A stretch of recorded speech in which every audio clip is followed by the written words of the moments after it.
Hai, Dek Sir di sini.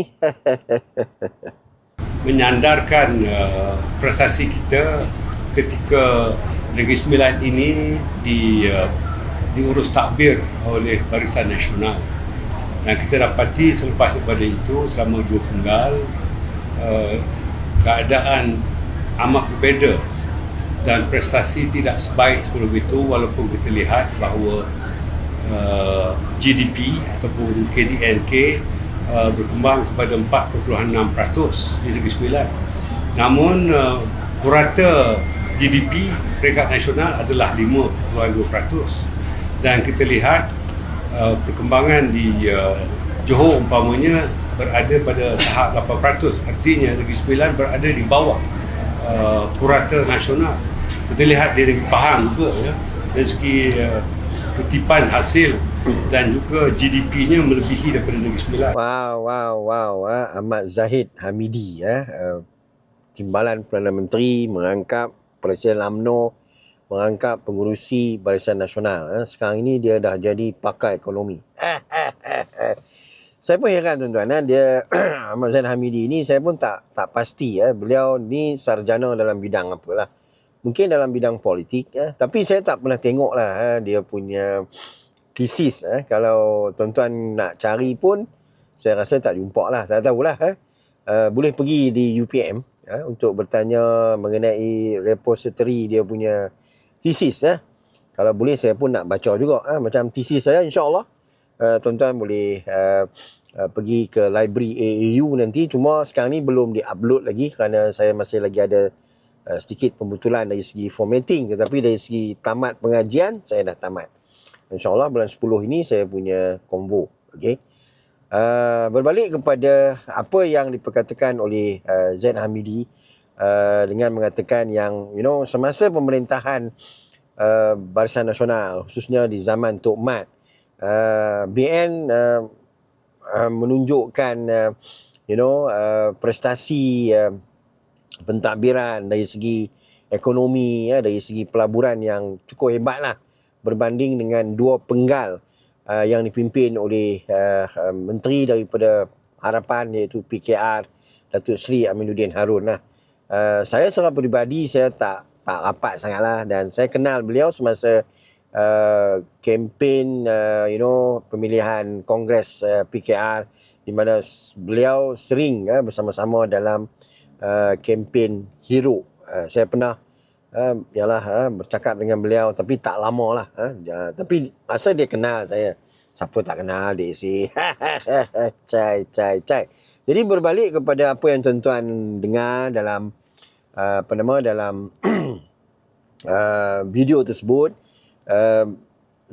Datuk Seri Dr. Ahmad Zaid Hamidi, beliau cuba nak memperbodohkan rakyat lah, dengan memberi data separuh masuk, dengan memberi penerangan yang bagi saya tidak komplit lah, kerana beliau hanya membandingkan pertumbuhan KDNK semata-mata, dan beliau membandingkan pertumbuhan KDNK Johor Bahru dengan Negeri Sembilan, yang mana demografinya, geografikalnya berbeza, tuan-tuan. Dan kita sudah maklum yang Johor Bahru ini adalah ada pelabuhan Tanjung Pelepas, ada pelabuhan Pasir Gudang, ada sempadan, ada pintu sempadan berdekatan dengan Singapura, berbanding dengan Negeri Sembilan yang tak ada sempadan dengan negara luar, sempadan antara 2 negara, tidak ada pelabuhan.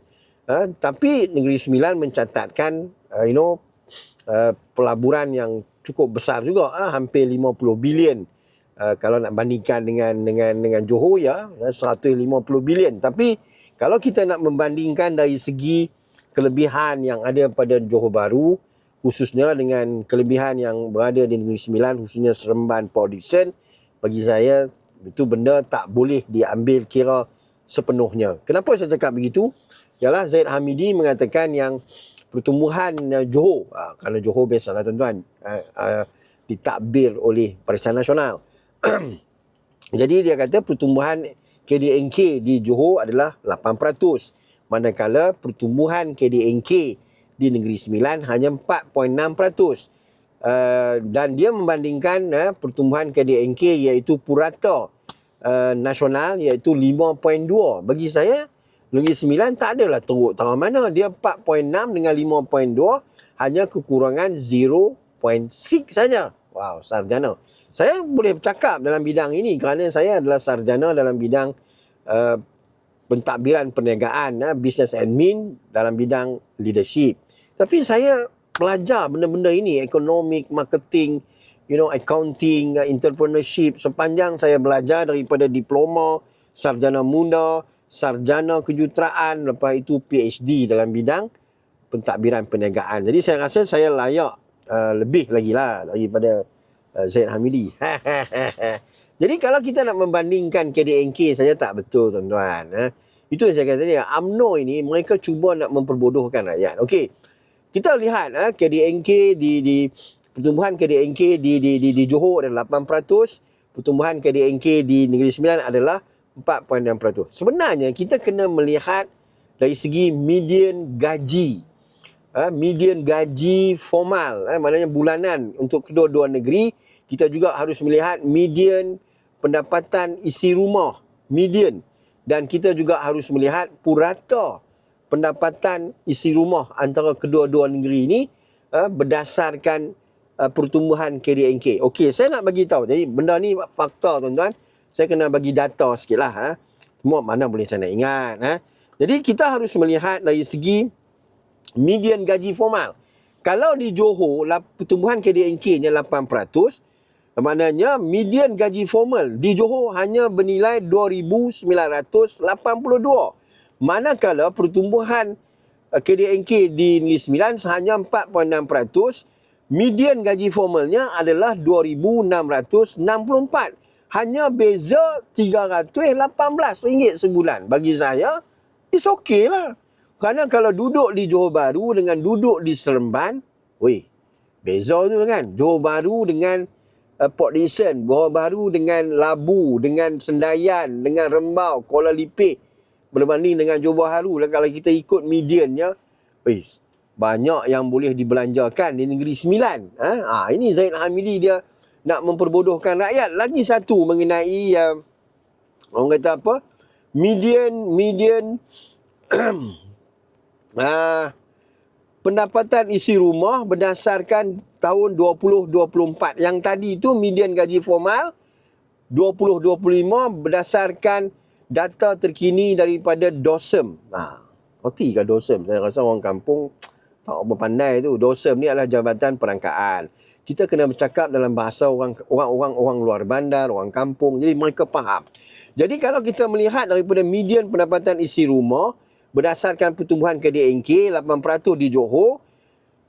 Di Johor, median pendapatan isi rumah adalah RM7,712 sebulan. Manakala di Negeri Sembilan RM6,067 sebulan. Walaupun orang kata apa, median pendapatan di isi rumah sekitar 27% lebih tinggi daripada Negeri Sembilan. Tapi bagi saya kalau gaji pendapatan isi rumah RM6,067 duduk di Seremban berbanding dengan duduk di Johor Bahru, beza banyak tu Zaid Hamidi.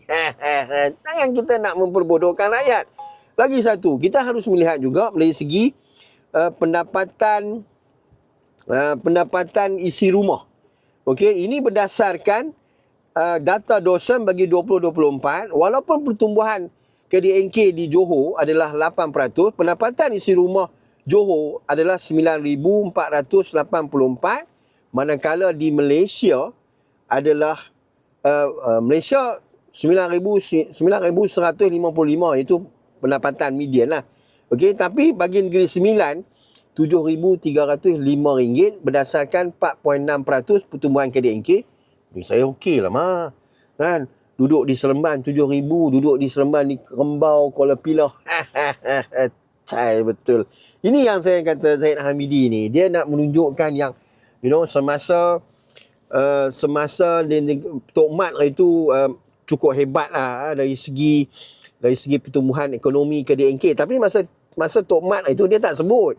Dia cuma membandingkan Johor dengan Negeri Sembilan. Come on lah, Johor ni dia duduk di negeri yang berdekatan dengan Singapura. Ramai orang Singapura ramai berbelanja di Johor Bahru, beli barang di Johor Bahru, beli rumah, bekerja di kilang-kilang Singapura yang ada di Johor Bahru. Maknanya pertumbuhan ekonomi di Johor itu sebenarnya banyak bergantung kepada Johor Bahru, kepada Singapura.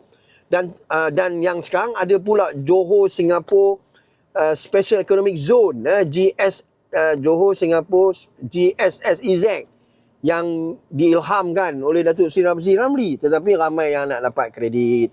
Jadi bagi saya, kalau nak bandingkan negeri sembilan, yang negeri yang kecil, tak ada resources seperti pintu sempadan, tak ada pelabuhan, come on lah Zaid Hamidi, lu sembang gajah pun boleh terbang.